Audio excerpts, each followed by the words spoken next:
Okay. We're always ready. Okay, before we start today, I want to go back and pick up a couple of points from the morning session yesterday, which I didn't have time to develop fully in terms of this idea of what we talked about yesterday evening as this idea of the alternative banking system, or this idea of a banking system based on what Keynes called the banking principle. Now, as you recall, yesterday I made a big deal about the fact of bankers, putting it this way, in fact being bookkeepers. And as a result of being bookkeepers, they needed balance sheets or client accounts in which they were simply maneuvering assets and liabilities or debits and credits across the system, and that this provided a potential mechanism for credit creation. And we said there were various ways of doing this. The simplest one, and the one which predominated in not only in the English system that Keynes was talking about, but the US system, when the United States was looking at the development of the central bank, was the fact that banks do not create credit. Okay. Now, I know we talked yesterday about the modern view of looking at banks creating money out of nothing and everything else. But the idea behind that statement that banks don't create credit was that the credit comes from the borrower. So that credit is always generated on the side of the producer. The producer is the one who requires a means of payment in order to initiate a process of production.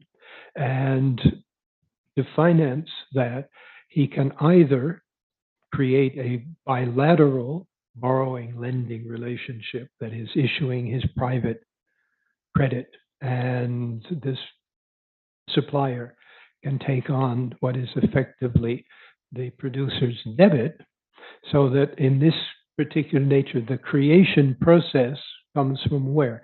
Well, it's not the way we normally think of it is that the banks are the initiators of the credit.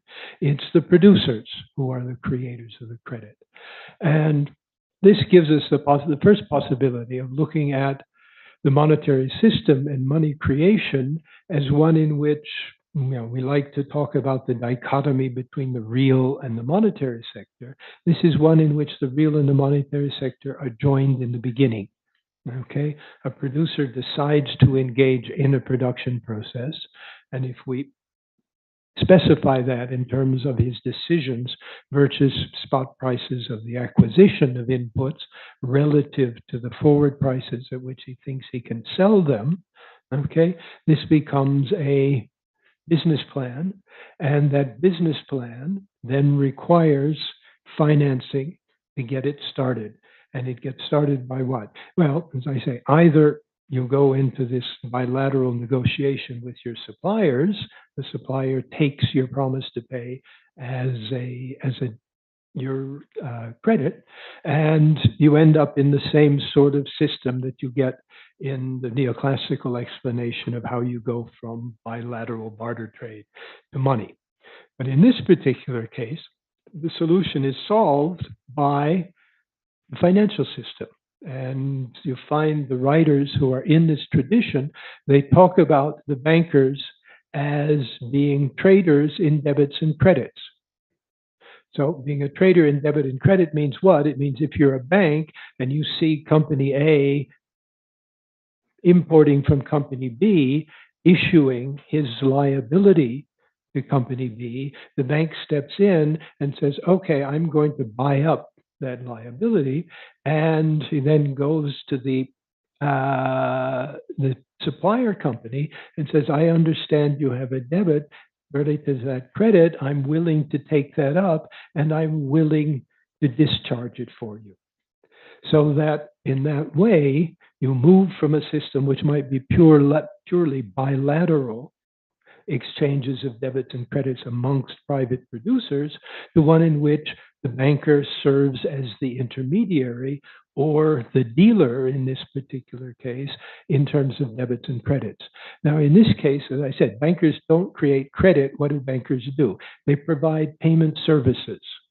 Okay, they go to the company A and to company B and say, look, you've got payments, you have receipts, I'm willing to discharge those for you. So the bankers end up with portfolios of debits and credits, and again, they always match. And then we get to the story that I was telling before of having the centralized bookkeeper. So the bankers then become, in that case, the centralized bookkeepers. But they don't effectively create the credit. The credit is what? The credit comes from the borrower. And this reflects a very simple statement that was made at one point by J.P. Morgan when he was in front of a congressional committee. You know, he said, when I grant credit, I only grant that credit relative to the credit of the individual who is doing the borrowing. Okay, and this is the background of what we call due diligence in banking. That is, when the banker does due diligence, he evaluates the debits and credits that he holds on its balance sheet. So we can start out by thinking of banks as being a service industry. Okay, bankers don't make payments. Okay, for individuals, they don't create credit. They provide payment services. And again, this fits into this basic idea that we talk about in terms of the clearinghouse providing payment services. Now, it's quite obvious that banks didn't stop at that stage. What did they do? Well, there's a possibility of using this approach for explaining banks' innovations in terms of providing financial services. So if I'm a banker and I know that I have 4 or 5 clients and I'm providing payment services, that is, I'm telling to Mr. A, I'm going to make sure that he can pay back payment B by providing a matching of those debits and credits within the system, very quickly it becomes obvious that I could generate income by becoming a principal. Okay, now remember I said that the banks started out as dealers or as agents. Okay, what they're doing is that when they're buying up those debits from the producer and taking on those credits from the people who are the suppliers, okay, all they're doing is dealing in debts. If they become principals, it means that they're willing to go in and provide assets or liabilities without the corresponding counterparty. That is, it's not always the case that they're going to match. Okay, and this is where banks effectively do start creating credit. That is, it's more than simply writing a little note in the asset or the active column of your balance sheet. The banker looks at this and says, I know company A, okay, so I'm willing to create for company A credit, which is mine, okay, which is the bank's credit.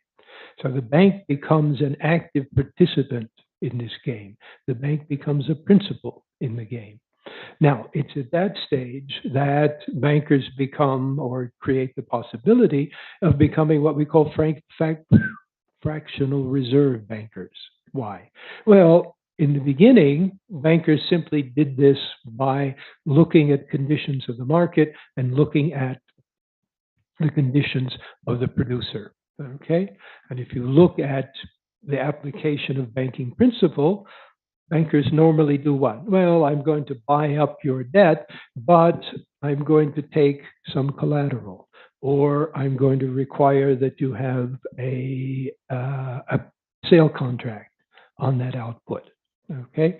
You have something that hedges your risk that you're taking. So the bankers then become the principals, but principals whose major activity is trying to hedge the risk of providing credits in the present against payments in the future. Okay? So this is where we get this standard idea that banks are creating credits. Before that, as long as they were simple intermediaries, as long as they were dealers, they're not creating the credit. The credit comes from the individual producer. After that, the banks take this place. Now, the interesting point is that if you look at virtually every type of financial innovation that we have in the system, from this idea of bankers simply being dealers in debits and credits, you find that the bankers always start out, or the financial system always starts out, as being a dealer. That is, it puts individuals together and guarantees that the debits and the credits match. We can give a very simple example of this. When, after the breakdown of the Bretton Woods system in the 1970s, flexible exchange rates became common. With flexible exchange rates, you had exchange rate risk. And bankers were able to offer contracts, which were contracts of what? Well, they were currency swap contracts. Currency swap contracts which allowed debtors and credits in different currencies to swap at a fixed interest rate in order to reduce the risk of currency fluctuations. Now, in the beginning, what did they do? They simply put two separate private entities together that had opposite risk profiles, matched those risk profiles, and if you put positive, negative risk together, you end up with what? You end up with zero risk. So if you have an exporter who's looking at the receipt of currency, foreign currency, and an importer that needs to pay foreign currency, it's very simple for them to say, what I can now do is to give you a forward contract, or I can give you a swap contract, which guarantees the interest rate at which you're going to be able to effectuate those payments. And all the banker is doing is saying, okay, I'm putting these two guys together that have opposing requirements, and by doing so, I reduce the risk for both of them. Okay? Now, I get a profit from doing that. I'll take a percentage on the contract, but I haven't taken a position myself. That is, the banker is not exposed. The banker is not undertaking risk. What eventually happens is that it's very difficult to find a balance between two different types of individuals requiring contracts. As we said, on the aggregate level, this is equilibrium in the balance of payments. When the balance of payments isn't in equilibrium, it basically means what? It basically means that you have an imbalance. You can't simply match those two contracts. So how do you match contracts? Well, you say, if I can't find a client to take the other side of the contract, and I want to do the business, what do? I take the position myself. Okay?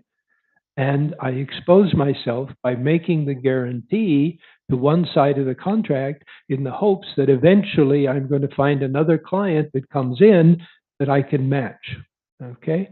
But what I've done is now I've shifted from being an agent to being a principal, or from being simply a dealer to being a broker. And this happens in virtually every kind of financial innovation that you have. In terms of interest rate futures, the same thing happens. If you look at the problems that we had in terms of subprime mortgages, we got into trouble with subprime mortgages. Why? Because a large number of banks had warehoused mortgages on their own balance sheets. Okay. Now we called that warehousing, but what was it? It was simply the bank saying, I'm taking the other side of the mortgage until I can find somebody who can take up the counterpart on it. Okay. So what this means is that as the system goes through periods of financial innovation, as the structure of the system changes, okay, the financial system starts out as simply being an intermediary. It simply says, I'm going to help you out, right? We talk about the problems of small corporations wanting to borrow. If small corporations have difficulty in issuing in fixed interest markets, which are usually cheaper markets, what can they do?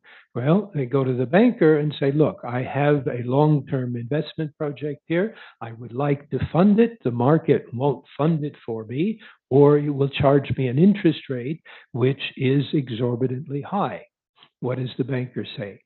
Don't worry, I have a large corporation over here, and that large corporation issues in the fixed or long-term fixed interest market at market or below market interest rates. So what I'm going to do is to set up a swap contract. And with that swap contract, you're going to be borrowing short term. The big corporation is going to be borrowing long term, and you guys are going to be exchanging the interest payments. So you're going to be paying a lower fixed interest rate on the long-term finance, and the large corporation is going to be borrowing in the short term or the variable interest rate market. So basically what you've done is you've arranged a swap between a variable and a fixed interest rate. There is a margin of profit there, which comes from the difference in the credit rating of the two institutions. The banker simply takes its cut, and the two sides achieve the financing which is required. Now, it's not always the case that you have enough long-term borrowers or short-term borrowers to make that match. And if the bank is now making its money by that match, it becomes a very, very attractive proposition to say to one side or the other, okay, I'm willing to provide for you the counterparty to your contract. Say I can't find a large corporation with a fixed interest issue in the market, I will guarantee that to you. And I will take on the risk of providing that long-term financing. Now, of course, what does this mean? Is that what the system is attempting to do is to reduce risk throughout the entire system. It's the same thing as this matching of assets and liabilities. The difficulty is that the intermediary enters as issuing assets that don't have issuing liabilities that don't have assets associated with them, or vice versa.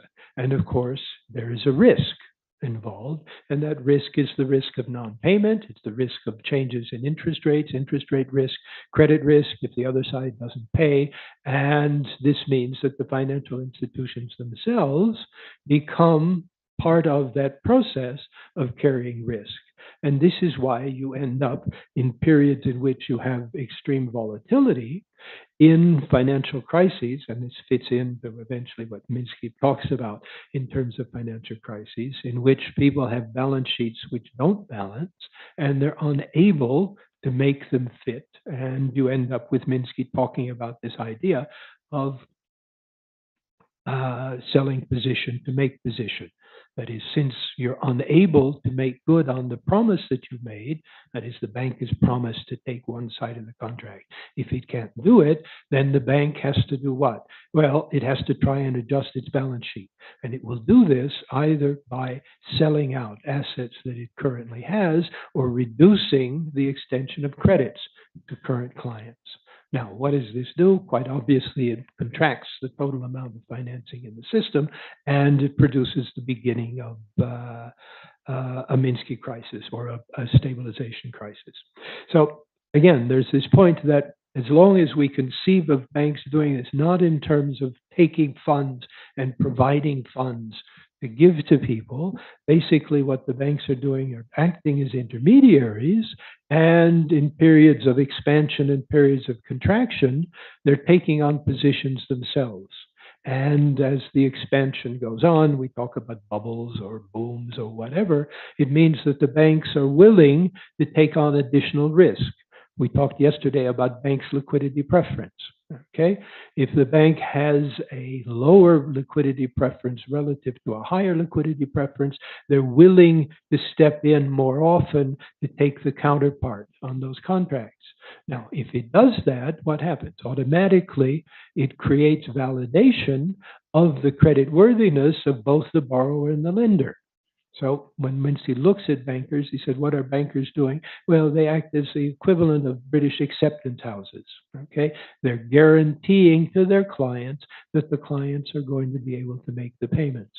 Okay, but it's the banks who are now carrying the risk. So when we're looking at the problem of financing within the system, and we heard this morning about financing small and medium-sized industries, financing the health system, financing all sorts of things. The way we look at this, or the way we should appropriately look at this from this alternative viewpoint, is not to say, well, what we're trying to do is to transfer the savings from one part of the budget or one part of the population to another part of the population, or convincing banks in order to provide the funding, but to create positions in which you're always trying to match. That is, you're producing match between those people who have risks that are positive and or risk of loss against those people who have risk against the possible level of profitability. When we talk about bank regulation, the bank regulations that we do have are what? Well, the bank regulations eventually the government who comes in and says to the banks, okay, there's only so much that you can absorb on your own balance sheet in order to take a counterparty for the kinds of financing that you're attempting to do. And again, we're back to this idea that Minsky had, as he said, as the structure of the system is changing, the balance sheets of the banks are going to be changing. Why? Because they're starting out simply by being servicers. That is, by providing payment services. Eventually, they start taking position in order to allow those contracts to be completed, and this changes the shape of their balance sheets. And the shape of that balance sheet, Minsky says, then becomes more and more fragile as they're willing to take on more and more counterparty positions and counterparty risk in providing these alternative financial services. Okay, so this is one point which I think is relatively important, because we talk a lot about about Schumpeter and innovation. Schumpeter really doesn't tell us very much about financial innovation in the theory of economic development.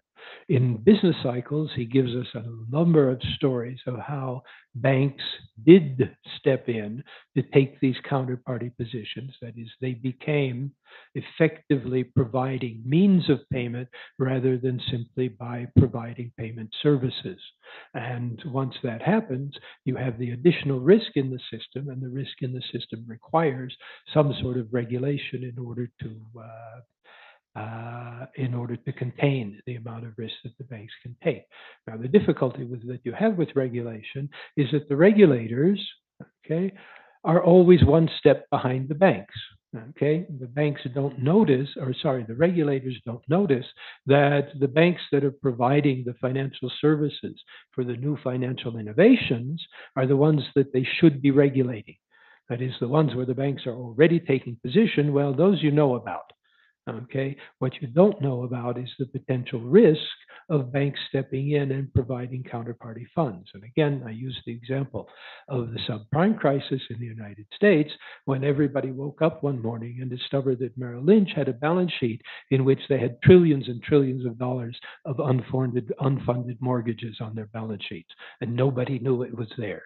The regulators didn't know it was there. The board of the bank didn't know it was there. And very quickly, the bank wasn't there anymore because it couldn't meet the counterparty guarantees that it had given against those mortgages, which it had purchased, on the one hand, in the hopes of packaging up eventually and putting them into securitization packages and selling them to investors. Once those investors disappeared, those financial assets became financial liabilities because they basically couldn't fund them. Okay, this is what should I say, the extension of that line of reasoning that we were pursuing yesterday, and we didn't quite get to the end. Now, what I wanted to do today was simply take up very briefly this idea of alternative forms of finance when we talk about in terms of digital currency or digital payment systems. Now, one specific point that was raised, well, we just had the poster session. Who was it? Marco, who was doing the central bank? There he is. Okay, he made a very sensible distinction, okay, between digital forms of payment and what we now usually talk in terms of the crypto space or the crypto industry. That is the creation of currencies, which in fact do not provide, where some of them were initially created to provide means of payment, to provide payment systems, but in fact have not satisfied that particular objective. It's very interesting if you, I don't know, those of you who are interested in this, if you watch, there are a number of, how shall I say this? The crypto industry is sort of turned into a mirror of what the US financial industry was about 25 or 30 years ago, when you created what is the TV program? It's CNBC? The one that does the financing. This is when the stock market was about to go to 3,000, and you suddenly got this TV program which had people on the TV simply talking about stock market prices 24 hours a day. Well, crypto does that now too, and there are a number of these 24-hour.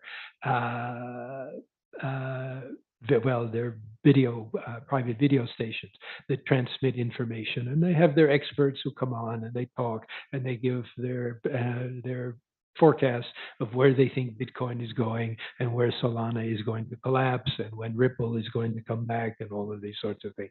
Now, it's amusing in what sense? Well, it's amusing in the sense that all of these things, in some sense or other, started out on the basis of being able to provide this idea of digital means of payment. I mean, if we look at the original Bitcoin white paper, as we said, was something which was supposed to create the possibility for making small change payments online for online retailers. Okay, the sort of what eventually became Alibaba or AliExpress or other things like that. PayPal was the first example of this, which went against or was joined with eBay, which was one of the first elements in this. And those basically were, in fact, as we say, digital payment systems. That is, they were directly linked to transactions. Now, if we're talking about financing investment, providing alternative forms of finance, pretty clearly this doesn't happen. Okay, and this is why I started out today by talking about banks as being simply providing payment services. Okay, all that PayPal did was to provide a online payment service, which was in fact the payment service that went through the traditional banking system. That is, they had a bank, you had to access the system through your bank account, and it simply provided a guarantee that payment should be made. I mean, if you remember what eBay was this auction system or private exchange system. And the difficulty was that if you bought, I don't know, if you bought a chess set or a bicycle or something on eBay, you had a price, you either won the auction or you agreed to the price. But first of all, you couldn't see what you bought except for the photo, and who knows what the photo looked like. FTPs will eventually take care of that. But you had no guarantee that the seller was actually going to supply what you'd bought. Okay? So you had this problem of, if you like, trust or payment within the system. You were going to pay to get the bicycle guy was supposed to send you the bicycle, and you were back to this sort of dilemma that you have in terms of simultaneous exchange, right? If I buy something from you, you're going to take what I give you, I'm going to take from you the thing, and to make sure that transaction goes, it has to be, in a sense, simultaneous, okay? Arturo's going to give me a book. I'm going to give him some money. But what if he takes the money and doesn't give me the book? He turns around and runs. Okay? I have no guarantee of that. Unless somebody steps in and says, okay, I'm going to guarantee the fact that what Arturo pays, you get, and what you bought, Arturo gives you. And who is going to do that? Again, that's this idea of the bank stepping in as being the intermediaries or providing payment services, and that's effectively what these what are called the original digital systems provided. Now, just as an aside, I should say, and if we get far enough in the presentation, you'll see this. The people who are working in cryptology or cryptography, encryption devices, some 20 years previously had already started doing this. Okay. PayPal and eBay were very late to the game. They were very late to the game. Why? Because they were selling physical stuff. The cryptologists were selling what? They were selling information. Well, they weren't selling information. They were transferring information back and forth. And they were trying to create a system of trust and verification between messages sent by A to B without anybody being able to intercept this. So the limit to this in Brussels, the European Commission at one stage already had introduced a digital payment system long before PayPal and these people had started out worrying about the internet sales. Okay. Anyway, so the point is that these things start out as effectively payment systems. And the problem is that, as I said, a payment system doesn't provide any financing. That is, the banks don't provide any financing in this. They simply act as intermediaries. They keep the balance sheets, they determine the unit of account, and they make sure that these payments are effectuated eventually in a timely manner, but they don't create credit. Now, we said potentially these things could create credit. How? Well, we said basically, if the big bookkeeper has a friend, he can always write up the friend's account. Well, that's a nice story. It doesn't happen that way. What does happen, as I said, is that the banks themselves recognize the opportunity of stepping in and providing the counterpart to a purchase and sale contract. Okay, providing the credit against the debit of the producer. Now, those credits are what? As we said, those credits are what Schumpeter was talking about when he was talking about creating money out of nothing. Okay, so there is the creation of financing. So when we're looking at these alternative digital systems, we have to make a distinction between the digital systems that in fact simply provide payment services and digital systems which in fact provide for credit creation. That is the activity of the banks or the activity of the systems creating assets or credits without actually requiring somebody else in the system to provide the counterparty, or in the other sense, they take on the counterparty. So this is the distinction that we want to make in terms of these alternative forms of finance. Now, it's pretty clear that in these servicing systems or the clearing systems, as long as debits simply equal credits, okay, where does the financing come from? Well, it comes basically from the individuals in the system. The credits come from the producers. Okay, the producers are creating, as we said, where does the credit come from? The credit is the producer's credit, and it comes by finding somebody to find the counterpart in the system, or for the bank to create that counterparty. And this is what allows those systems to create credit. As long as they're simple matching system, and as we know, well, we get to look at the way the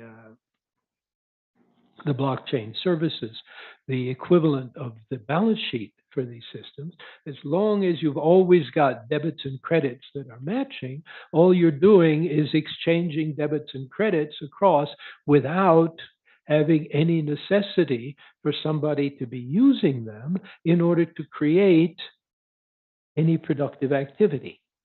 Okay, a Bitcoin system can't finance the creation of, I don't know, a petrochemical plant or an automobile factory or anything else, the way it is currently set up.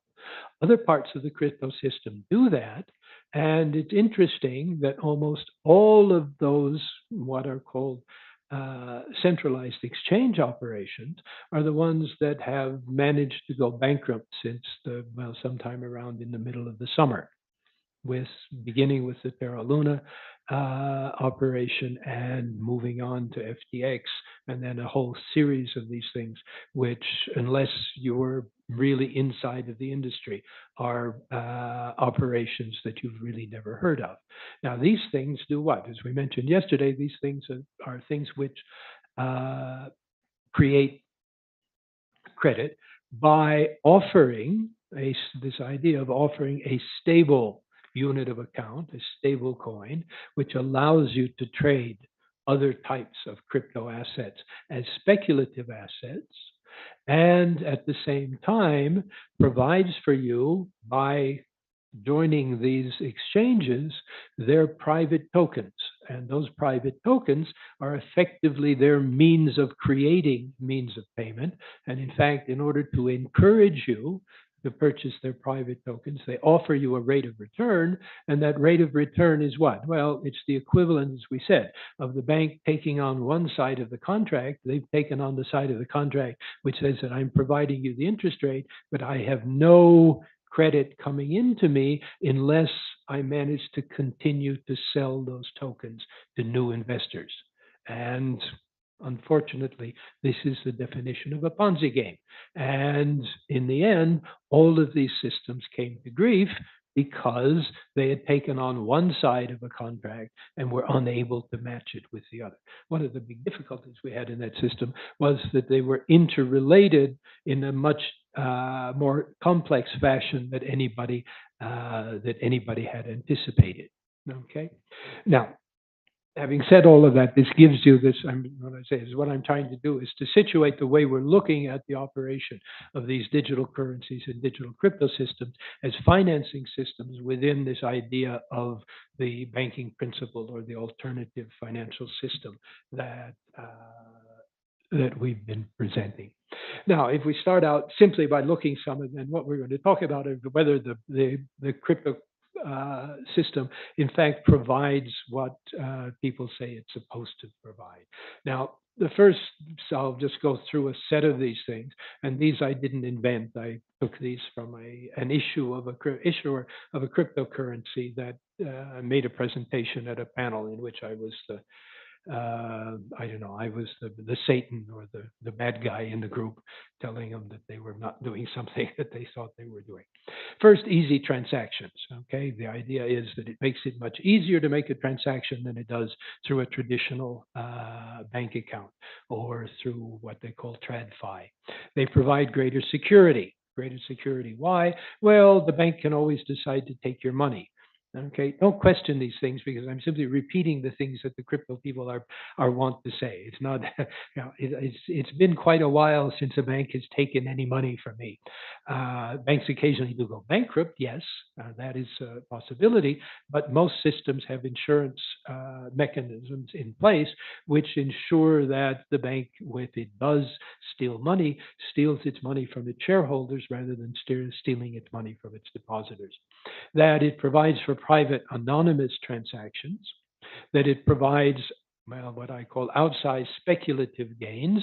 That is, they produce changes in capital values that are positive, that they provide a hedge against inflation.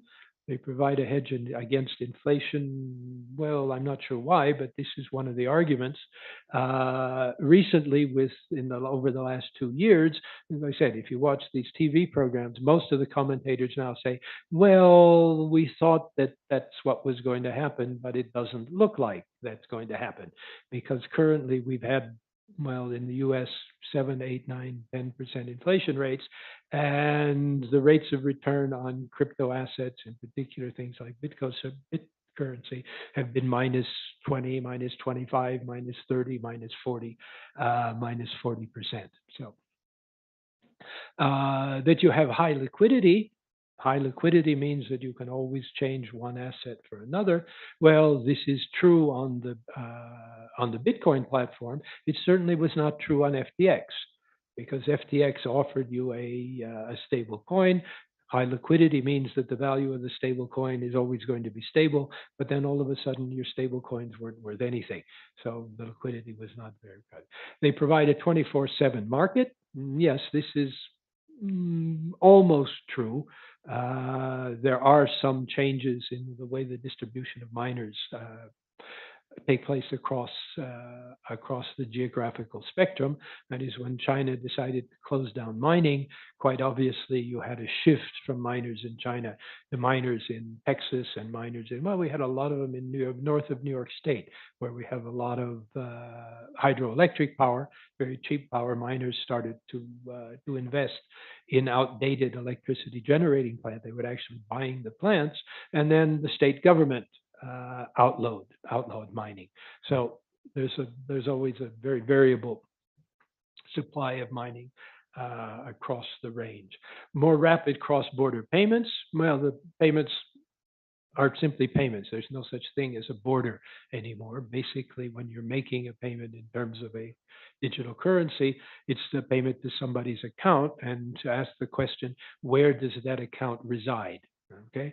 Well, it used to reside, you used to have your keys in a wallet, and that wallet was in the exchange provider, and the exchange provider, well, could be any place. It didn't seem to make much difference. Sam Bankman-Fried moved from Hong Kong to the Bahamas. And the question is, when you made a payment on the FTX or you made a transaction on FTX, was this a cross-border payment? Who knows? You have absolutely no idea because the location of the wallet had nothing to do with the location of the individual who was actually making the payment. Nor cross-border payments. Portfolio diversification. Yes, there are so many different digital tokens and coins and whatever that certainly if you wanted to diversify, it's very, very easy to do that. Whether it provides the same kind of diversification that you get from normal financial practice is another question. Okay, diversification means that you probably have negative correlation in some sense across returns. And what we've discovered is that in the crypto space, that there is a very strong positive correlation between different crypto asset prices. So it really doesn't provide that much diversification. If it provides diversification against your national currency, okay, that's the other question about whether it's a hedge against inflation. And if it is, then again, you have to have this negative correlation between the value, the real value of your domestic currency and the value of the digital currency. And again, we've discovered that what tends to happen is just the opposite.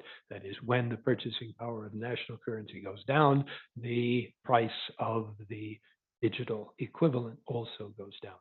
That it provides a more inclusive financial system. We'll talk about this in a minute. That is, this idea of financial inclusion is something that I've been involved with for some years, first in the United Nations.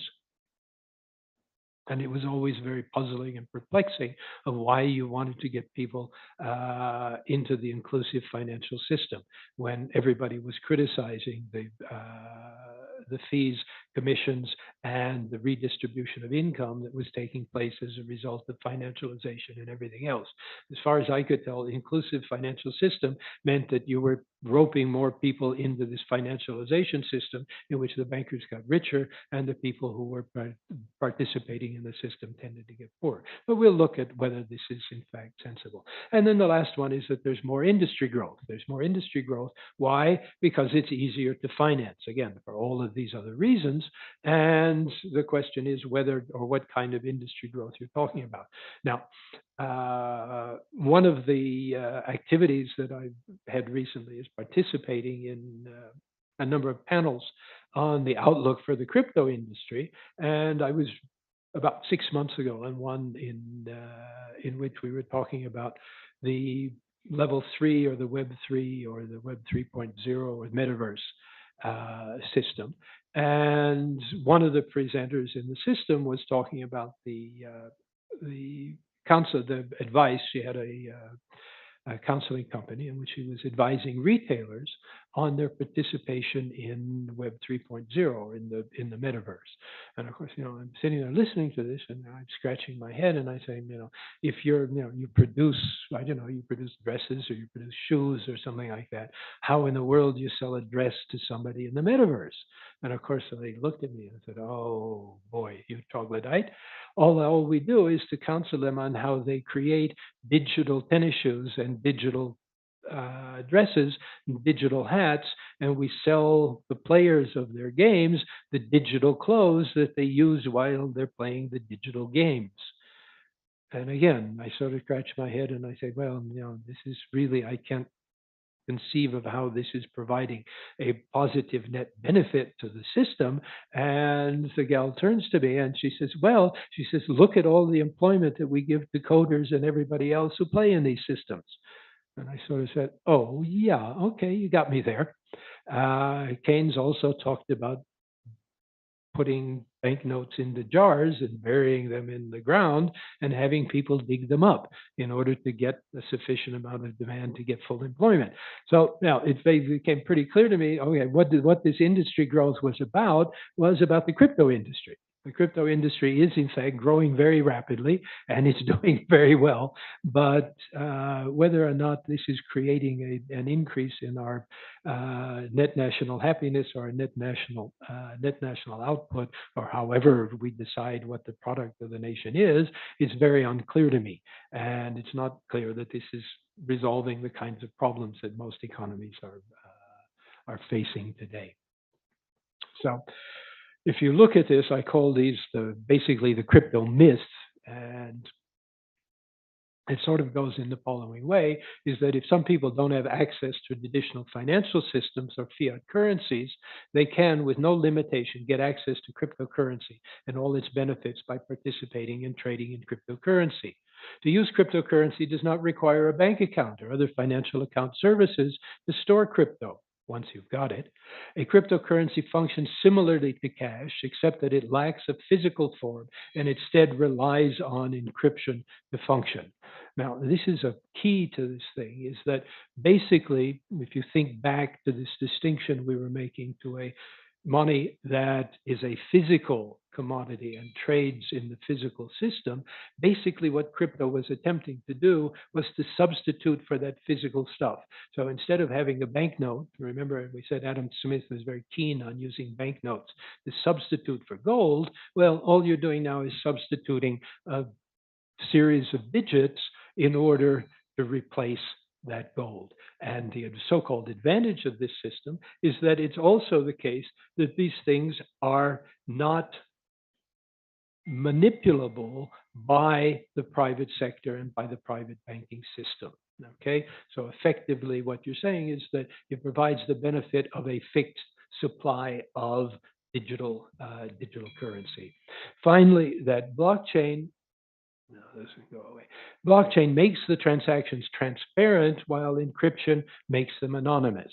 Okay, this is absolutely correct. The blockchain, you can see every transaction that takes place in terms, for example, on the Bitcoin blockchain, and the transactions are encrypted.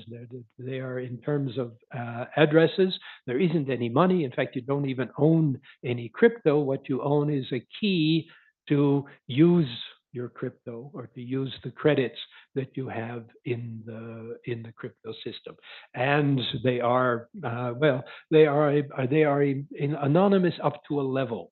Okay, and we've discovered that recently with a number of the break-ins into various blockchains, that hackers have developed a mechanism by which they can identify particular individuals, or at least particular wallets that are trading particular currencies. Now, why is that? Well, the simple point is that any transaction that takes place is transparent, and it is transparent in terms of size. So that if, for example, Elon Musk had decided that he was going to finance his acquisition of Twitter by using his crypto, it would have been quite easy to discover a size of crypto payments which is required in order to make the payment, and the wallet addresses that went with them.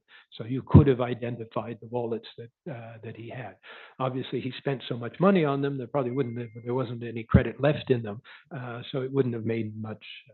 It wouldn't have made much difference. Now, this is just going to this in excessive detail. So if we start out with the idea of say, how do you get crypto without a financial relation? Okay, well, the way you do that is by trading cash, physical dollar notes or coins, for crypto. That is, you transfer to an exchange a credit on a standard TradFi dollar account, and in exchange, you're given a set of keys, and you're given a wallet, and you're given a credit in terms of crypto. So this is, in fact, just a swap from the traditional financial system to the crypto system. And the question then becomes, how do you get the cash that you're going to use to acquire the crypto? Well, you can get it from your bank deposit account, but we've already said that the advantage of crypto is that you didn't need a bank account in order to deal in crypto. Well, if you need an account to get it, probably you do need to be part of the financial system or to have access to the financial system. Okay? If you don't have a deposit account, what do? You exchange labor, physical assets with someone who has a deposit account to trade for cash notes. Okay? I run around and say, Arturo, have you got an account in the bank? He says, yes. Arturo, can I wash your car for you? And will you pay me? Yes.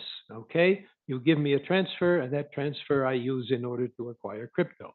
Okay. I can sell my labor, but again, I've got to go through the formal traditional financial system to do it. Can I get it from the Federal Reserve? That's where the dollar banknotes come from. No, the Federal Reserve only gives Federal Reserve notes to member banks. You can't get a Federal Reserve note. We print dollar bills. The dollar bills are printed in the Treasury. They're printed in the Treasury, and they're sent to the district Federal Reserve banks. Okay, if you go knock on the door of the Federal Reserve Bank and say, I would like a Federal Reserve note so that I can get crypto, the guy is going to look at you and say, no, we only give notes to member banks. Go to your member bank, get a bank account, and they will give you a banknote. Well, you can always steal it from somebody who has a traditional deposit account. Okay, you run along. Okay, I'm going to hack into your account and I'm going to get your money. I could do that. I could steal it from you on the street. I can do that. Or the last thing down here, you can make it yourself. You can become a counterfeiter. You can counterfeit cash and turn it into crypto. Because that's the one thing that it's very difficult to do with crypto, is to counterfeit the crypto. Because to counterfeit it, you have to have access to the keys and you have to have access to the wallet. So basically, bottom line, you need a traditional bank account to get the cash in order to get the crypto. If you're financially excluded from the traditional system, you're also excluded from the crypto system. There's no way of getting in there. If some people don't have access to traditional financial systems or fiat currencies, they cannot get access to cryptocurrency or any of its benefits by participating and trading in cryptocurrency. Bottom line. So this idea that somehow or other this provides the ability for people to have easy access or cheap access or any other kind of access to this crypto financial space is absolutely false.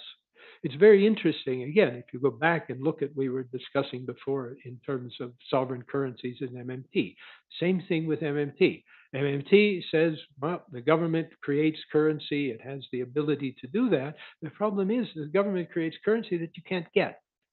Okay, you can't access it. There's no way that you can get currency from the government, or at least that's true in the United States. I presume it's also true from the Bank of Mexico. You can't go to the Bank of Mexico and say, now, here is I don't know, a Mayan artifact that I found in my backyard. Will you give me 5 million pesos for it? Now, you say, no, that's not how the way we work. Now, find somebody to lend you the money on your thing and get a bank account, and then you can convert your bank account into currency. Okay, so this is what I say. This is the first myth that circulates about this system, and the problem is that people believe the myth. Okay, I believe that in fact this is a system that is going to provide financial freedom and inclusion for people who are excluded from the system. In general, people are excluded from the financial system. Why? Because they don't have money. Period. So if you want to include them in the system, get them money, give them a job, do something that allows them to get into the financial system. You can't do it otherwise. And this is the difficulty.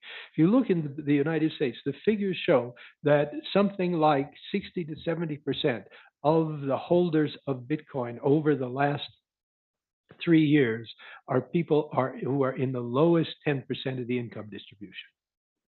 Okay, these are the poorest people in the country who are buying crypto. Why do they do this? Well, Mexico has a lottery, right? We have lotteries in the US, and the major purchasers of lottery tickets are exactly the same people. Okay? The mafia used to run numbers games. You don't use numbers games so much anymore. But again, the same clientele. Probably if you're a mafia don, you're really not happy that these crypto people have moved in on your space, because the people who you used to rip off are now being ripped off by these very rich bankers instead of very rich mafia people. Okay. Next question. Now we've established that it's very difficult to get it. The question is, where does it come from? Okay, if you could get it, where does it come from? Is crypto a substitute for cash? Well, obviously not. You can't make a payment. If I go on the subway in New York City, I can't make a payment in crypto if I had any. And yes, there are cases in which you can buy things with crypto. The last census that I saw, that is, they produce now lists of places where you can in fact use crypto. It was 25 particular items that you could purchase with crypto, including a Tesla. And a Tesla. So you're part of the financially excluded. Now you have the benefit that if you manage to get access to crypto, you could always use it to buy a Tesla. Okay, that's fine. If you had enough money to buy a Tesla, you wouldn't need crypto in order to buy it. Okay, the paradigm story is that it is a substitute for gold. Okay, now what I'm going to say is that you get gold by what? You get gold by owning a mine. Okay, back in the old gold standard times, okay, if you were one of my former Dutch relatives who moved to South Africa and appropriated land, and you happen to have a gold mine under the land, you owned the land and you owned the gold, and that's how you got the gold. That's where the supply of money came from. It came from mining, and it was a purely private activity. What you did is you hired the financially excluded to labor to mine the gold. Okay, Now, as a result of taking over all of the assets in the country, you left a lot of people who were financially excluded, and the only thing they had left to do was to go down in the mines and mine the gold. So now, as an aside, I put in here a spoiler. Historically, even under the gold standard, gold coin was hardly ever used in payment. Why? Well, one of the benefits was gold was whether it had a high value to weight ratio. And basically, that's the difficulty. That is, if you have a gold coin, even if it's relatively small, its value is so high that you can't use it for normal payments. Okay? You didn't go into a shop and buy a cup of tea with a gold sovereign. You used something else. Okay? You used a shilling, and the shilling was almost always silver, or you used, well, the tuppence. Tuppence was what? It was a bronze and copper coin. It was nice because it had all of these, it had what? It was not a pentagon. It had, what is 8 edges? Octagon, whatever. Well, they were neat little coins, but they weren't gold. Okay, that's what you use to buy a cup of tea in the local shop. Okay, so you have this same proposition, is that because crypto is produced by miners, and interestingly, that's what we call them, these miners are said to earn crypto by mining Bitcoin through what is called proof of work. Okay, now proof of work says that somehow or other these miners have become the equivalent of the Dutch colonists and the slave laborers, okay, who are now working together, in one single person. Okay, so then the miner does the proof of work. He's digging in the mine by solving the proof of work, which is a validation process of the transactions which have been submitted to him. Now, in exchange for that, what does he get? He gets a block award. Okay, so just like the miner who put his slaves down in the mine, you get the gold. The gold is your reward. Here, the reward is a block award. Okay, it's given in the beginning, it was 50 Bitcoin. Okay, so the miners are the equivalent of the junkers. They've got all the gold, and the basic difference is that, well, you don't need to own a gold mine to do this, and you don't have to produce gold. But you do need a sophisticated computer system in order to validate the transactions that take place in terms of Bitcoin. You also need a high-speed internet connection, and you need a source of energy to run your computer system. Okay, so before we were making the joke about appropriating the land to get the mine, here you've got to buy the mine. Okay, you can't just go out and appropriate it. All right, you provide the coding, you provide the labor, but all of this infrastructure you have to provide for yourself. So basically, what you've done is you've created a small business, okay, in which you have overhead costs, you have running costs, and you have income. And income is determined by a relatively fixed algorithm, okay, between the number of transactions that take place in Bitcoin globally and your ability to validate those transactions. Okay, so the bottom line is only miners can create their own crypto for their own work. So miners take the place of the central bank in our traditional financial system. And I said before, if you were trying to get if you were trying to get national banknotes from your national bank, you can't get it. If you're trying to get Bitcoin from the miners, you also can't get it. There's no way for you to get this, again, unless what? Unless you manage to exchange something with the miner. What are you going to give to him in exchange for his Bitcoin that he's mined? You're going to give him dollars, because he's got to pay for his computers, and he's got to pay his electric bill, and he's got to pay his internet connection, and he's got to pay all of these other things that are denominated in national traditional currencies. So again, we're back to this point that the supply of the thing is given by this strange mining system, which looks very much, as I said, I tried to set it up as much as I could to make it look like the old gold mining system, but basically that's what it is. Okay, and if the people who own the gold mines aren't willing to give you the gold, you can't get it. Okay, you've got to provide something for them. So, do we really need the miners? Okay. Do we really need a central bank? Well, we heard this morning that probably we should get rid of it, but that's another story. Why do we need the miners? Well, we need the miners because blockchain. What is blockchain? Blockchain is simply, okay, that big balance sheet in the sky that the global bookkeeper was using under our clearing system. All it does is to provide the recordings of the assets or the debts and credits when Bitcoin is transferred from one wallet to another wallet. Okay, so you get an entry on the blockchain, and it's not even the equivalent of a balance sheet. Okay, there's no balance in it. It's simply the transfer. Okay, it's the equivalent of a log or a ledger in the bookkeeping system, and that provides, as we said, this evidence of a transaction. But the idea behind the blockchain is that because the miners, okay, are competing for the Bitcoin in order to validate the transactions, it is going to be very difficult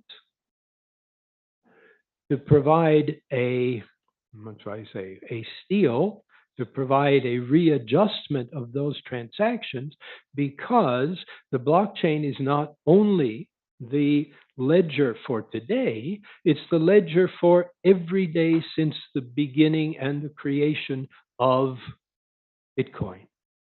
So that if I own a Bitcoin today, and Bitcoin was started some 23 years ago, okay, I may be owning a Bitcoin which has a registration on the blockchain that goes through 20 plus years of registrations on that blockchain, 20 plus years of ledgers linked together. And that's why it's called the chain.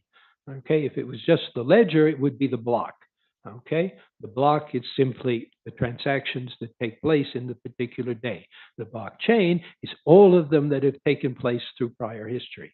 Okay, this is one of the reasons why it's very difficult to verify transactions, and it's also difficult to verify those transactions. Okay, if I want to fiddle and give Arturo here an extra credit, what do I have to do? Well, I've got to rewrite the entire blockchain over the past. And this is the idea that the blockchain provides the trust or the basis that those transactions that you never see, you can only see them on your computer screen if you manage to go and look for them, that are not physical, that are not there, are guaranteed. And that guarantee comes from the miners and comes from the blockchain. And that's what they get paid for verifying those transactions. Okay. Now, on the other hand, we said also this ensures the anonymity of the payment system. Now, the question is, why do you want anonymity of the payment system? Well, there are two ways to look at this. One, if you have a banknote, okay, the banknote can be used without carrying the information of what debt it was used to discharge. Okay, if I pay something to somebody, I'm giving Arturo to pay for the book he's going to give me. Okay, that banknote doesn't carry with it the information that I used it to buy a book from Arturo. Okay, so that's what we're trying to do, or what initially the creation of cryptocurrency was attempting to do, was to remove that kind of information. Now, you scratch your head for a minute and you say, well, but I remember when, well, you guys don't, but I do. I remember when all of this internet stuff started. And it was, oh gosh, this is so great. Everybody's all together. Everybody sees what everybody else is doing. And we're all sharing and we're saying hello to each other in the morning. And I went to Acapulco and I went to here and I had fun there. And we did this. And the president did that. And AMLO said this morning. And I can't believe it. And now everything is supposed to be shared. Oh, that's a little bit different. When Facebook decided it was going to introduce its own internal cryptocurrency, why did it do that? really didn't care whether it was creating a cryptocurrency. What did it want? It wanted to know just exactly what you were doing. They wanted information. Okay, every transaction in a financial system carries information with it. The currency carries that information. The bank account carries that information. So what you're attempting to do is to eliminate that sort of information. I don't want to know that I bought a book from Arturo. But on the other hand, Amazon does, because if it sees the transaction and it sees me and it sees Arturo's book, it says, gosh, Arturo has written 16 other books. I'm going to try to sell you the other 16. Thank goodness Arturo gave me a number of them, so I don't have to go out and buy them. But that's what the people who operate in the internet want. They want the information. So you have a system here that's working at cross purposes. Okay, part of the system wants to get rid of anonymity, and the other part of the system says, "Man, well, that's what the system is supposed to do." And this is one of the difficulties that you have in terms of the system. Okay. Now, the bottom line of all of this is not really relevant to the indigenous uses of the system, the indigenous population users of the system, who are all excluded and unbanked by definition. So they're not there anyway. They're already anonymous. If they're not in the system, they're not there. Okay. And this is the way we normally treat with the lowest income levels and indigenous peoples. That is, you simply ignore them. The system doesn't take care of them. We heard already this morning in terms of the health system. The health system simply presumes that they don't need it because they don't ask for it. Well, that's fine, but blockchain doesn't help those people. Now, that gives us this idea that more or less this crypto industry as it exists is, well, what did we say that we needed to have for a clearing union system? Well, everybody had to be part of the same system, right? All our assets and debits, those things got value. Why do they get value? The credits get value because you've got debits in the system that you can use, or that the credits you can use to repay those debits. Okay, same thing with the crypto system. Everybody has to be part of the crypto system, otherwise it doesn't work. All right. Now, there are a number of economists who use this argument in terms of public utilities. Long ago, when they invented the telephone, what happened? Well, if you got one telephone, what good is it? Nothing. You've got to have at least two people for the telephone to be any good. And in fact, you've got to have a network, and you've got to have everybody in the network for the telephone to have any value. Same thing for the Bitcoin. Everybody's got to be in the Bitcoin system. And basically what has happened is that the crypto system has been a public relations movement in order to attempt to expand the size of that network. Because as the network size increases, the value of the thing increases, the potential value increases as a means of payment, if it ever gets used as a means of payment. Okay, so that you get the existence of these crypto myths, that is, oh, this is the greatest thing since sliced bread in order to make your payments, because you can use it anywhere. Well, yeah, you can use it anywhere, but you can use it anywhere as long as everybody is part of the system. If nobody's part of the system, you can't use it anywhere. You can't use it at all. Okay, so this is the argument behind it. Now, the next element we want to look at is, can digital money avoid financial crisis? Because this was one of the other arguments that was made. That is, this is a perfectly safe and secure system. The banking system, okay, you can't trust the banks. The banks either steal your money, or they're fraudulent. They go bankrupt and you lose your money. You go to crypto and you're safe. Okay. Now, simply as something of an inside joke, I'd start out with this. Now, if we look the various ways that on alternative explanations of money you approach this issue, you start out, one, you have the MMT people who say money is a creature of the state. And then you have the crypto people, money is a creature of the code. Okay, how does MMT interact with this crypto business? Well, I'll leave that one up to you. You can think about that. Taxes drive money for MMT. For the crypto people, it's the anonymity and the blockchain transparency that drives money. If you didn't have the blockchain and the miners doing the verification, you wouldn't have the monetary system. No taxes, but they argue that you have a money as a result of provision of decentralized trust. And for the MMT approach, trust in the central authority drives money. What did I mean by that? Well, I didn't put down sovereign because I'm not very keen on this idea of sovereignty.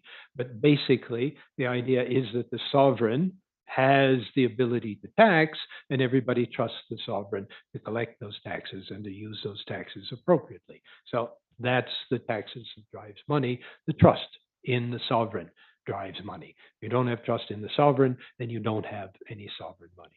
And on the other hand, you have trust in the crypto system. It's the trust in the miners.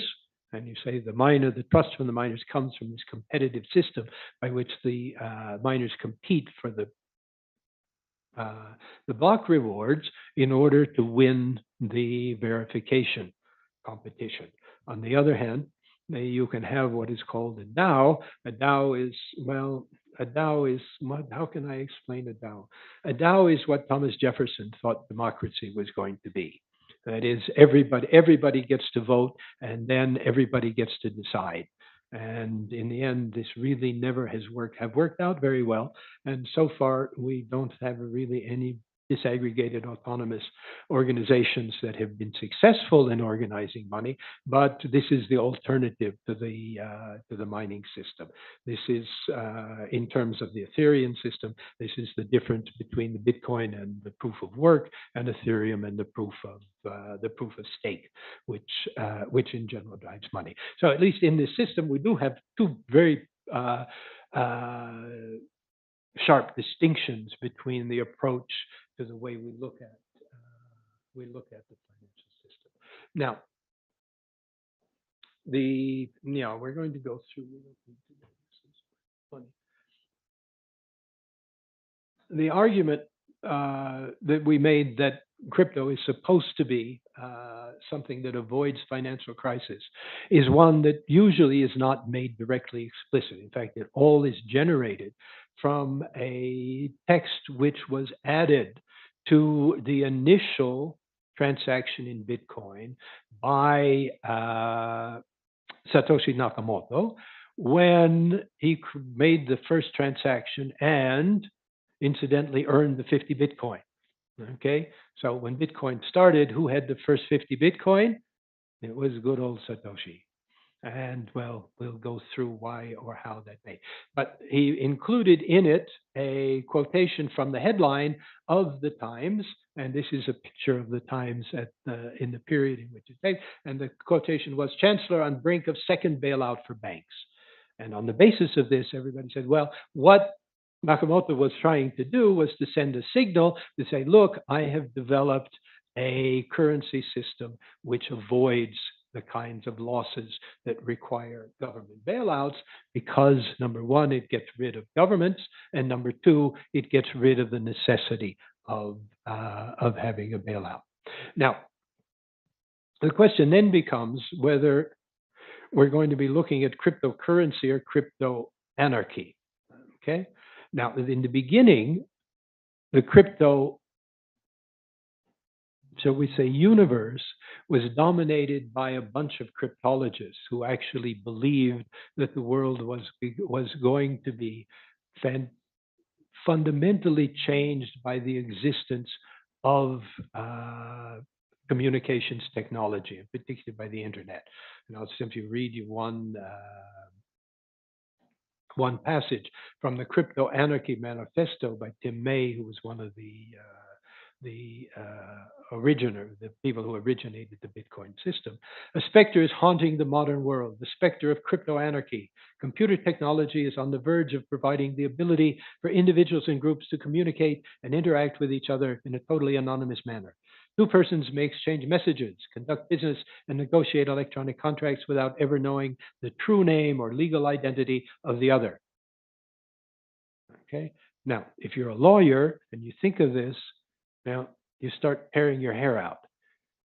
Okay, because if you don't have identifiable entities, you don't have identifiable contracts. In fact, you don't even have identifiable infractions of rules and order. Okay, so basically, this is why this is called the Crypto Anarchy Manifesto.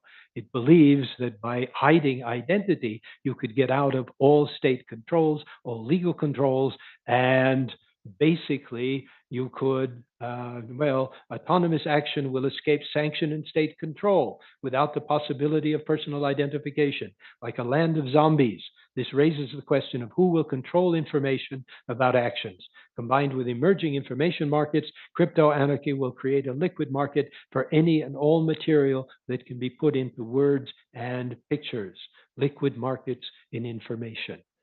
And in fact, more or less, yeah, he got close to this. You know, we have these FTPs and we have the smart contracts and all of this stuff, which he was predicting, and in fact does exist. Now the question is, did this create this this sort of cinema world in which the civilization has broken down because nobody can identify anybody else and everybody has become an independent actor? At the limit, one of these things eventually said that if you wanted to, you could set up an assassination squad on the internet and start assassinating people without any risk of ever being caught. Well, gosh, that's a good use case. Yeah, as we said, basically, and I'll skip all of these things and go here. And this is just an aside.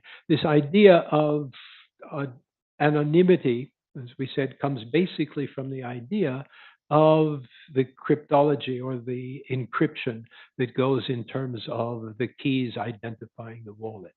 And this was supposed to be an invention of BitCurrency. Here is a research paper from the early, I can't remember, 1970s by Stephen Weiner, who is a physicist. Okay. And basically what he did was to create, I won't go through all of this, he created a banknote, a quantum money, which was based on quantum mechanics. And if you look at this banknote is encoded by the directions of photons that are read by a polarization mechanism. And because of the uncertainty principle, you know, the thing about superposition, and you can never tell whether the particle is going to end up here or there. With the polarization, you can always tell if it's going to be horizontal or if it's going to be vertical, but you can't tell if it's going to be diagonal. So that it's impossible if the counterfeiter gets a hold of this thing and runs those, and those little squares are photons, run those photons with a particular coding through the polarization. And if he does that, of course, the thing, what does it do? It disintegrates. So it becomes perfectly safe and non. So, as I said, there's a whole. Now we don't have to go through all this stuff. Anyway, the end of the story, and this is where I'm going to finish this one. Is all of this stuff, is basically fascinating as a technical problem, but it's still a technical problem that I indicated above that is within the line of the traditional interpretation of money as being a physical thing. That is, it's still a physical thing. Why? Well, it's still a physical thing because those wallets have what? They have keys, and the keys are encrypted, and the encryption exists in terms of, well, what kind of particles they are, whether they're photons or whether they're charges or whether they're anything, they're still physical. And that physical is the equivalent of gold as being physical. They're given, okay, they're given by the fact that the mining is not something that you can control. You can't create these things, okay, out of nothing. There is no Schumpeter thing in this. If you don't have the miner to do the transaction, okay, then you don't make the transaction. But what the bottom line is that they have exactly the same properties, as we've gone through this with the exchanges, that they have the same instability properties as the traditional financial system. Okay, as I mentioned, we've seen the bankruptcy and collapse of at least 15 different crypto exchanges over the last 6 months that look exactly like standard bank failures. Okay, now that leaves us on the other side is to say, okay, is it possible to conceive of these as the equivalent to what Keynes talked about in terms of the banking principle? And we said, well, on the one hand, yes, they're debits and credits. The blockchain has debits and credits, but the difficulty here comes from the blockchain. Why? We said, first of all, the blockchain, well, after 20 years, has got all of this garbage on the back of each particular Bitcoin that exists. And to make a simple point, in order to do the verification, and the reason the verification takes so long, and the reason why the miners have to have such large computing power, is that it's very difficult to trace through, because every time you verify a transaction, you have to verify every one of the chained blocks within the Bitcoin that's being transacted. First point. So that the latency of the system is extremely low. Takes a long time to get a transaction validated. Okay, it's not as if with a banknote, I give it to Arturo and Arturo gets the banknote right now. Okay, if I pay in terms of Bitcoin, what happens? The Bitcoin goes through the internet system goes into a pool, the pool goes into a distribution, the distribution goes to the world of miners. All the miners then get together and try to provide the verification of those transactions and to produce a magic number on that verification, which is set by the system. And it's only once you've managed to win that competition that the block becomes verified and your transaction is valid. And from that point, there is I can't remember whether it's a 100-hour or 100-day limit for those transactions in which they could eventually be called back. Okay, so the idea is that this creates efficiency in terms of the payment system. Well, it creates the explanation of why Bitcoin has never succeeded as being what it says here, as Nakamoto originally suggested, and Craig Wright, who suggests that he's Nakamoto. He may or he may not be, it doesn't make much difference, but he understands, or he was clearly part of the group which started out. It's clearly not able to provide, okay, the kinds of transaction services that were intended by the system. Okay, now that's the first point. The last point that I want to make is how much time have we got left, Cesar? Okay, this is going to, we can make this a relatively quick point.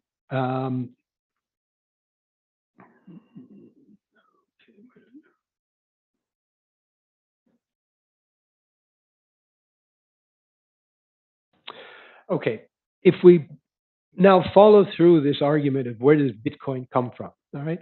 The basic Bitcoin supply comes from people registering transactions and being validated by the miners, okay? So the basic money supply always goes to the miners. Now, as the system evolves, as I've mentioned, the chains of blocks become longer and longer, and the time it takes to do these verifications becomes longer and longer. And eventually, people have started including in a transaction a fee. That is a little payoff to the miner, which says, hey, if you mine this thing a little faster, or if you validate my transaction first, I'll pay you a little Bitcoin.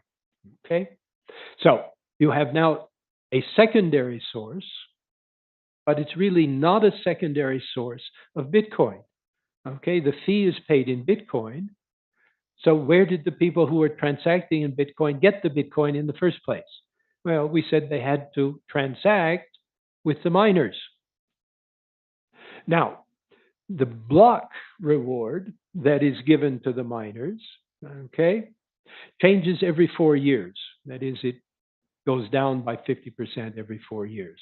So it becomes harder and harder to produce Bitcoin over time by the miners. In the end, the way that algorithm is set up, there is a limit to the maximum number of Bitcoin that can be produced, which is 27 million. Sorry, 21 million. Okay. Now, over time, if the Bitcoin system succeeds, what happens? Well, the miners eventually create 21 million Bitcoin. Eventually, they manage to transact with the rest of the crypto space to distribute those cryptos to the rest of the world. Okay. Now, the question is, how are they going to do that? Well, one way they can do that is that they can buy stuff from people who have real money, or they can take fees from people to do that. Eventually, what does this mean? Well, eventually it means that if you look at the movement, the distribution of Bitcoin throughout the system, it starts out with the miners. With the miners, it moves eventually and is distributed throughout the system. If you end up at 21 million, then 21 million is held throughout the entire system. And if the system wants to keep functioning as a means of transactions, because you're now done. The miners can't get any more block rewards because there's no more Bitcoin that can be created. They can only do it by charging fees from the rest of the world. So that if the system continues to expand and the transactions continue to increase, the miners continue to validate, but they continue to validate by draining Bitcoin out of the rest of the system in terms of the fees. So in the limit, there is some point out there in which what happens? In which all the Bitcoin in the system get transferred back to the miners. And the miners end up owning all of the Bitcoin. Okay? Now, that's a problem. Because if that happens, then the system is not transacting anymore. Or at least there's no Bitcoin out there to transact. Okay, it's sort of like, the Big Bang starts, we get the expansion, and then somehow or other the expansion reverses, and then we go back and we start over again. Okay, bottom line, if Bitcoin succeeds as a transaction currency, the miners will end up owning all of the outstanding Bitcoin. Well, we know about the 1% and the 0.01%, who in the end are going to end up owning all of the regular money anyway, because the distribution of income is moving towards the richer rather than the poor, so that we're going to have what? Now we're going to have Jeff Bezos and Elon Musk and the Bitcoin miners, who are going to be the only person in the world who have any money in the end of the system. Okay. Now, how is that going to work? Well, how is it going to work with Bitcoin to survive? Is that, skip that particular argument there, is that basically what this means is that the only way that this is going to function, or the only way it's going to work, is why? Well, we know that Bitcoin is divisible. It's also fungible. It's divisible into, I can't remember, 10 million Satoshis. Satoshis are what? Are little bits of Bitcoin.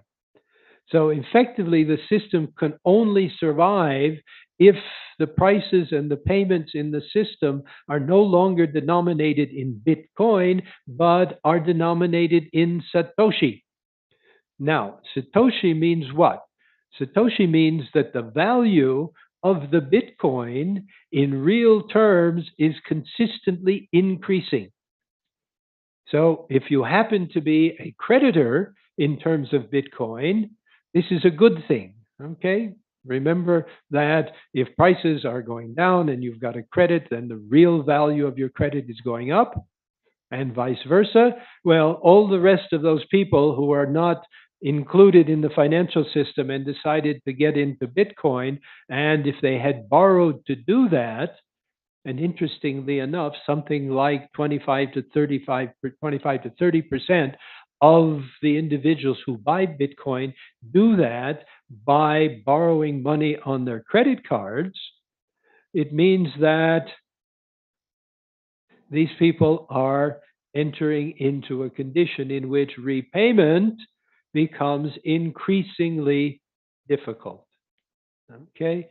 You have to sell more of those Bitcoins in order to access those dollars that you need to repay your loans. So eventually, implicitly, you end up, and this is the basic idea behind this argument, that it's an inflation hedge. That is, that it does provide deflation. Well, the problem with inflation, as we know, is that inflation is good for debtors and it's bad for creditors, and vice versa. Okay? It's never good for just one side of the equation. So that here, what you're doing is saying eventually what's going to happen is that you end up with the possibility of a debt deflation, a standard Minsky debt deflation in terms of the success of the Bitcoin system. Now, on the other hand, is if you look at the miners, okay, the miners also have a problem because we said the miners are generating income in Bitcoin, or they're now generating income in bits of Bitcoin. Now, those bits of Bitcoin have to be converted into dollars. And those dollars have to be used in order to make your payments. So that the miners, many of whom have borrowed dollars and also have issued stock in dollars, that is, many of the miners have now become limited liability companies and have issued stock, are in a position in which their earnings in terms of Bitcoin are going to be going down and their costs in terms of dollars are going to be going up. So the question is, are miners going to be able to survive when you go to this transition from an increase in, well, the standard unit of account in Bitcoin goes from being whole Bitcoins to being fractional units of Bitcoin? Because we said this is the only way in which it's going to be possible for this to exist. So if you follow through this logic, now obviously I push this a little farther than is necessary, but if you follow the logic of the argument says the way you create Bitcoin says that all of the creation goes to the miners. Eventually, for the system to work, the miners have to distribute it through the rest of the system. That occurs through the payment of fees to the miners, in which all of the Bitcoins that get paid out by the miners get paid back to the miners in terms of fees.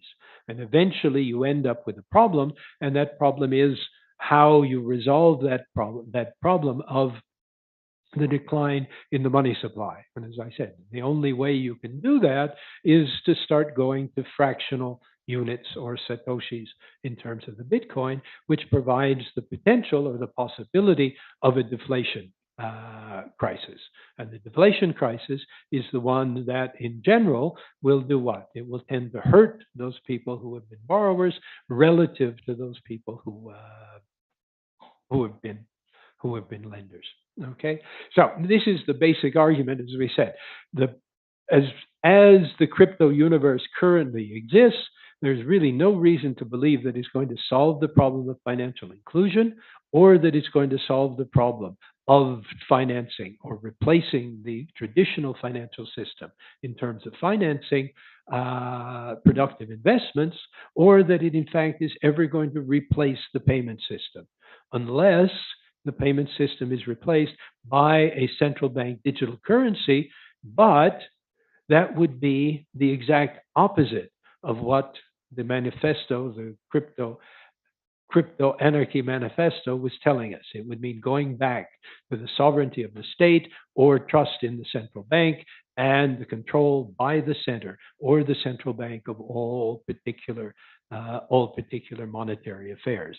So a CBCD is not a cryptocurrency, and it has nothing to do with a crypto asset. It's simply, as we started out, it's simply making the current transfers that you have within the traditional financial system transfers in terms of digits on a blockchain. And many central bankers have already asked the question, why in the world do we need to do that? Okay, we'll stop there. Thank you.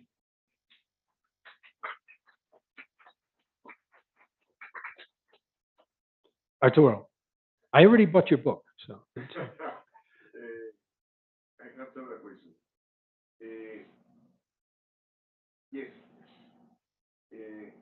price of the Bitcoin is determined by the traditional markets.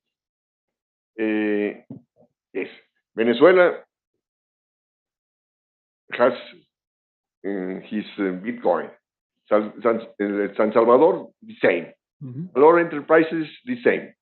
No, and then how I'm going to trust with these Bitcoins that of these countries that I mentioned, or with a firm that maybe is going to fail. No? Yeah, but the point is that those Bitcoins don't belong to the countries, okay? They're independent of the country. They belong to the individuals, okay? They sit in wallets and they're accessible by means of keys. So if you have one, you can always trade it for something else. Remember, we said in terms of the debt and credit system, okay, these things can always be converted into a credit on somebody else's, for somebody else's account in somebody else's wallet, and it will be confirmed by the verification of the miner who wins the verification process with the mine. Now, that's not the problem, okay? I can always exchange, I don't know, if I've got a dog and you have a dog, I can always exchange a dog for a dog. But if I don't want a dog, then I have a problem. Because somehow or other, I have to get the dog outside of our little network. Remember, we said yesterday that networks have barriers, and those barriers determine whether or not your debits and credits are worth anything outside. And this is the same thing with the Bitcoin, whether it's in Venezuela or Salvador or wherever. The problem is, if you want to use it to do something, either you do something with somebody who's willing to take it, that is, who's in the network, somebody who has a Bitcoin wallet and is willing to accept your Bitcoin against, well, the dog or whatever you're selling him, right? Or you have to convert it into the traditional financial system. It has to go out, and you have to have somebody outside who's willing to borrow it.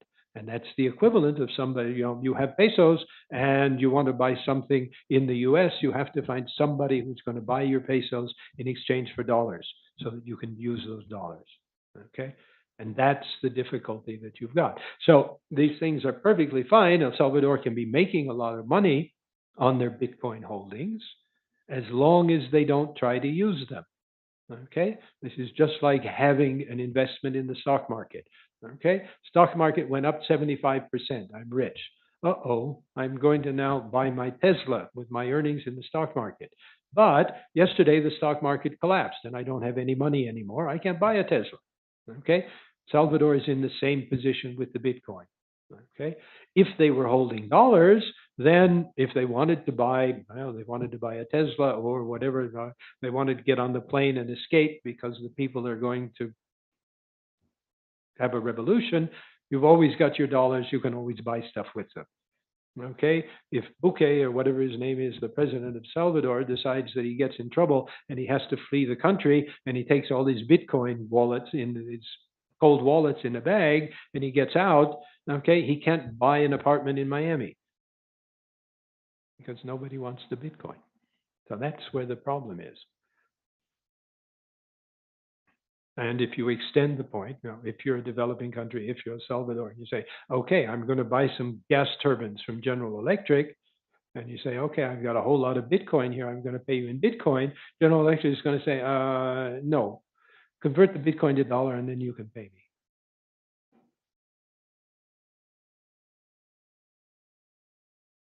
See, I mean, it is a very, it is a strange way of thinking of a financial system. But the problem is, as I said, you have this distinction that in the banking principal system or the credit system, it's the producer who starts the process. Okay, and producer starting the process generates an income, hopefully. Okay, so you're the entrepreneur, you go to the bank, you say, I would like a credit, it's my credit, you give me the credit, I use the credit to buy something from somebody, I produce something, it creates something, creates an income, and in the end, you can match those debits and credits. Here, you've just got these Bitcoin credits that are circulating around. You have fun, you can do it, okay? biggest thing you can do, you get on your computer and you open, you send your key, you open your wallet, you say, I want to transfer 10 Bitcoin to Arturo. Okay.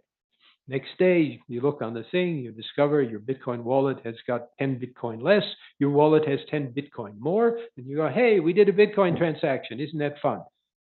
What did we do? I didn't buy anything. I didn't produce anything. I didn't create anything. I just shifted Bitcoin from one wallet to another wallet. So that's what you're doing. If you're in Venezuela, you can shift your Bitcoin anywhere you want. Nobody cares. Nobody knows you're in Venezuela.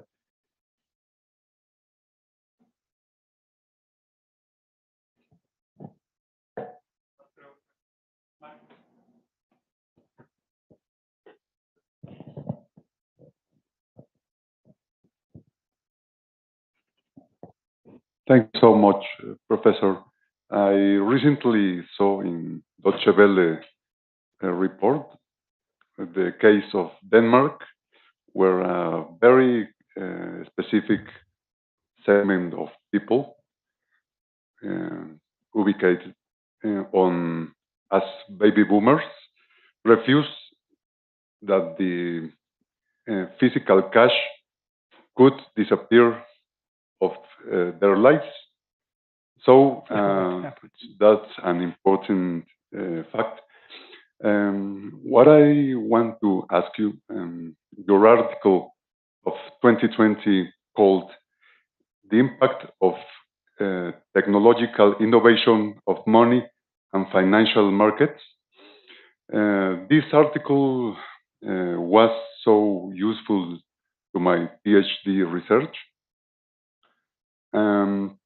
I find in the part where you you talk about new account scheme, the A scenario, where you present in the balance sheet of central banks a part what made me very amazed, because you present all currency.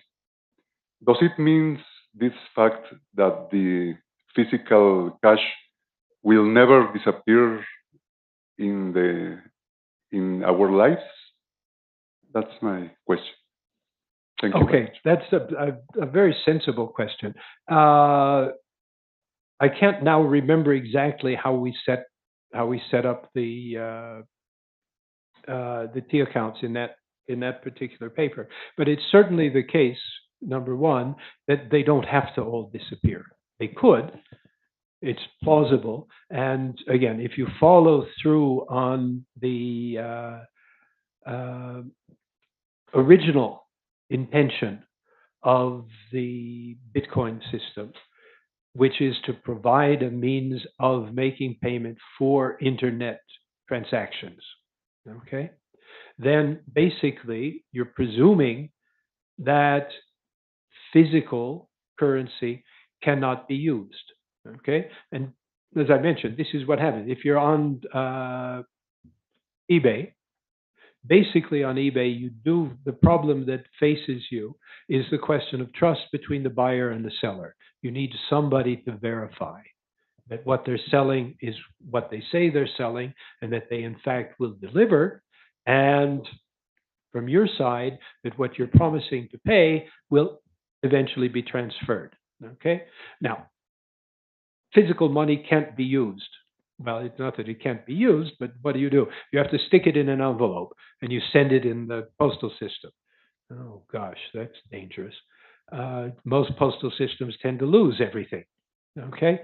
Or if you do it in the postal system, you have this problem of simultaneity. Okay? It's going to arrive before or it arrives after the counterparty has shipped the goods. So that technically you've got a new resolve. I mean, this is the way I look at the white paper that Nakamoto sets up. He said, if you make the extreme assumption that everything moves to internet transactions, that is, all the exchanges that we make are made on the internet that way, then this is the solution that we have to the problem of the absence of simultaneous transactions. Okay. Now, the problem is that that's not going to happen. Okay. We're not ever going to be all, well, I shouldn't do that. I mean, those are stupid things to say because I'll probably be wrong. And being wrong is embarrassing.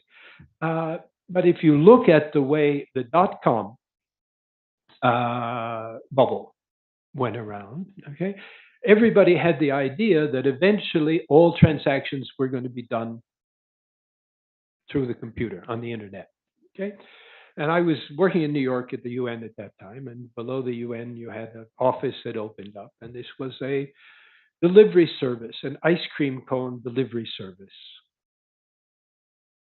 And what they did is that you went on the internet and you ordered your ice cream cone, cost probably double of what it would cost to go to the store to buy it. Okay, and they would deliver it to you. Okay. Now, in the beginning, you think, well, gosh, an ice cream cone, they're going to have to come fast. It's going to melt and everything else. Well, anyway, presume that they could do it. It turned out to be a big failure. Okay. It was a big failure. Why? Well, it was a big failure, not because they couldn't deliver and that they couldn't satisfy the people who wanted it, but it's just that if you're buying an ice cream cone, half of the people or more who are buying an ice cream cone buy an ice cream cone to go out. And they don't want to stay home and eat the ice cream. They say, okay, it's a nice night out. We're going to go out and we're going to buy ice cream. Well, if there's a value in that, the internet can't provide it. And you're providing a service that people effectively don't want. Now, that particular service requires direct interaction. And in general, those kinds of services, and again, if you read, I heard, if you're really interested in this, anybody else, read the original Bitcoin white paper. I mean, these are the things that are raised. He said, look, the existing financial system will find it so expensive to provide payment services for these small random transactions that eventually they're going to become too expensive and people won't do them anymore. So here, I'm going to create something that's going to be able to do that. Okay. So my argument would be more than likely, you're going to continue to end up with some sort of physical means of payment. Okay. Now, in the end, I don't know. We may all end up living in pods and having robots and doing all sorts of things. And we don't need to eat anymore. We think our brain waves simply do the orderings and all sorts of things. Science fiction is fine. That might happen, but it's certainly not going to happen in my lifetime and not in yours. So if you ask the question, do you think that actual money is going to disappear? No, I don't think so. Thank you.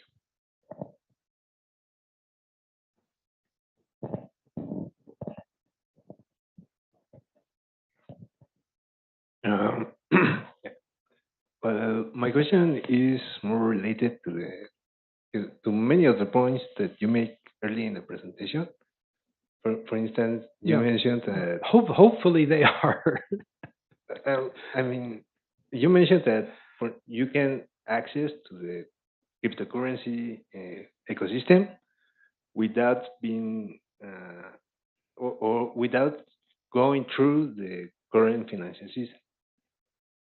And that is, I think that is not the case because you have many other ways. For instance, as you mentioned, the case where a girl tells you that you can produce a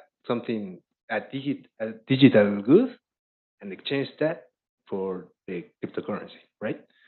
So, like, I think that also in the example, but somebody has to have that cryptocurrency to start with, and every cryptocurrency that's ever been created was created by a miner. Exactly. That's my point. Like the creation of the money or the distribution also of the cryptocurrency is not dependent of you have to. I mean, excuse me, I have to clear my head. Okay. So the price of one Bitcoin is one Bitcoin. Yep. It's not X amount of dollars. That's the exchange rate, right? You are exactly exchanging stuff. But the existence of that Bitcoin, I mean, if you want to get really abstract, is the cost of the electricity and the time that it has to pass Yeah. to produce that Yeah. Bitcoin, right? Yeah. So that's my point. And also another caveat is that, well, if we use Bitcoin as the base case, sure, is the biggest, is the most. Okay, try and think of it this way. Divide it into two things. One is creating Bitcoin and one is acquiring Bitcoin. Okay.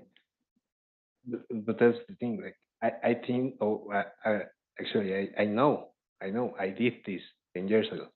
You can access the cryptocurrency ecosystem with, and acquire cryptocurrency without going to the.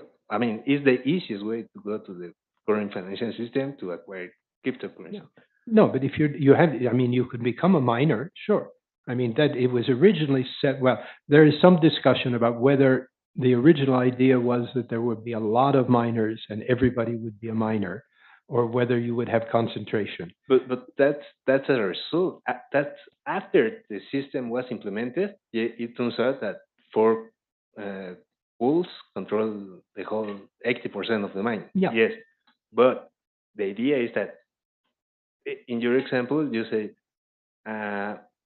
you have somebody owns a mine, and you're a slave, and you have to exchange your labor to exploit that mine, and in order to get the gold. Yeah. In the crypto mine, when you mine, is nobody else owning the mine. You own your mine. That's right. You are not exploited by you are not the slave exploited by someone else. Yeah. So that's the caveat that I said, like, well. Yeah, but that's the point, that everybody has to have the ability to become a miner. And as I said, in the beginning, it's not clear whether in the beginning they thought that this is what was going to happen, okay, or there was going to be consolidation. They're two different. What are they called? The Bitcoin megas or the Bitcoin majors or whatever. There's one group of Bitcoin people who argue that the presumption was always that there would be rapid consolidation and there would be a small number of these miners. Okay, and this is effectively what happened. On the other hand, if you want the thing to work as I think it was supposed to work, as a decentralized, purely decentralized system, then the idea was that, here I've got a computer, all I do is I download the code and I can participate and compete with everybody else in the system to produce the Bitcoin. Okay, but that says, again, your access to the system is either from being a miner or somehow or other being able to access the system without going through what the miners are producing. And there isn't any other way to do that. Sure. Yeah. Because it's this is back to the Hayek's old business of whether you have private money or whether you have public money. If it's private money, it's private money. Okay. And the only way you can access it is by producing your own private money and having the market deal with it. But in this particular case, it's not true that everybody has the ability to participate in the mine. And the logic of the way that competition is set up, okay, is to make it extremely difficult for people to do that. And that's one of the things that produces the consolidation. But the thing is that I see there a problem of, I don't know, scalability of no, development. Clearly, I mean, clearly, that's why you got Ethereum. I mean, this is sure. Ethereum and many other cryptocurrencies have, like, the requirements to mine are much more lower. The difficulty is much easier. Like, you don't need, you can mine in your cell phone, right? Yeah. Like, that's no problem. The problem is the implementation and the adaptation of that technology. No, I mean, if you want to say that Bitcoin is a special case, I'll give that. But the reason I'd use that one is because it's the easiest one for people to understand. But I think that's incorrect, because it focuses only on the bad stuff that Bitcoin does. it doesn't focus on the capability, Yeah, in the but capabilities. but if and- you look at the proportion of transactions in Bitcoin relative to the others, okay, it has such a dominant position now that Sure, sure. I agree. That's what I said. Bitcoin is the biggest. Sure, we use it as the most recognizable cryptocurrency. Yeah. The thing that I would like to focus, for instance, in the exposition of Marco, Mhm. is that of central digital bank currencies and stuff like that, is that the technologies have such big capabilities and such far, far away limits that when it's designed for a specific use, it really doesn't have a problem of all these problems of all those barriers of entry you can eliminate at the code level. And sure, if it's not adopted in a massive way or is there are No, scalability problems, I know that argument. I mean, every panel I go on, this is the argument I get. The technology is so powerful, and we still have such a long way to go. And you just wait, and we're eventually going to solve all of these problems. Okay, fine, that's right. But I'm talking about the way the current system is set up, and the only one that we have is reasonably understandable for the common person is Bitcoin. Okay, to go into level twos, I mean, it's just impossible to take somebody off the street and say, okay, this is Ethereum. Ethereum is a level 2 system. This is what you can do with a smart contract on Ethereum. This is how a smart contract works. Okay? yeah, but you don't go to the street and try to explain how the central bank No, works. but you do, because you have to. Otherwise, the people are never going to use it. No, Okay, they they use it have to because use it's it. the only I mean, one. as I told you before, I've worked with these people at WebTel, and we've been through all of these possible potential arguments. Okay, and the way that WebTel solves that problem, aside from working through the telephonic delivery system, is by setting up local groups. That is, they sell it to clubs, so that you buy into WebTel as membership in a local club that provides you with telephonic services, provides you with transfer services, and provides you with transfer services. Okay, so in fact, you don't have to be Bankman-Fried to run around and convince people that they should be taking a position in FTX. You simply have the club, and everybody belongs in the club. And if everybody belongs in the club, the trust comes from where? The trust comes from the club, because if all of your friends are in it, then it must be okay. Okay?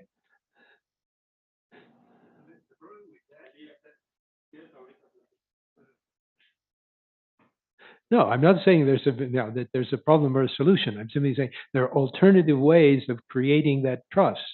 Okay, and that's the thing that this thing lives on.